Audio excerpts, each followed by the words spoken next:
Voici 60 secondes expat. Préparé et présenté par Louisiane. Après avoir solidifié sa présence en France, Blablacar se lance à la conquête de l'Europe. En 2012, la plateforme s'implante en Espagne, en Italie et puis rapidement en Pologne, au Benelux, en Allemagne, en Russie. Bref, le succès est fulgurant. En 2013, Blablacar réalise une levée de fonds impressionnante de 10 millions d'euros, permettant d'accélérer son expansion internationale. La start-up devient alors une licorne, symbole de réussite exceptionnelle dans le monde des techs. L'entreprise est passée de petite start-up à un succès présent dans 22 pays, de l'Europe à l'Amérique du Sud en passant par l'Asie, avec plus de 100 millions d'utilisateurs, dont 20 millions en France. Blablacar a transformé le paysage du transport.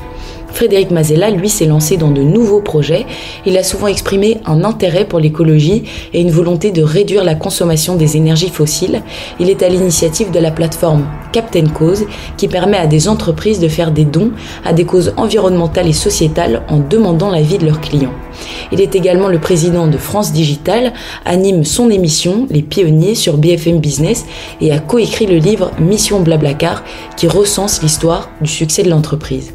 Blablacar fait aussi l'objet de certaines critiques, premièrement pour avoir le monopole absolu du covoiturage, mais aussi pour bénéficier du soutien de l'État via un programme financier appelé les certificats d'économie d'énergie qui verse plusieurs dizaines de millions d'euros chaque année à Blablacar depuis 2012. Selon une enquête du journal Le Monde, ce soutien est largement surestimé en termes de bénéfices climatiques. C'est la fin de la success story de Frédéric Mazella.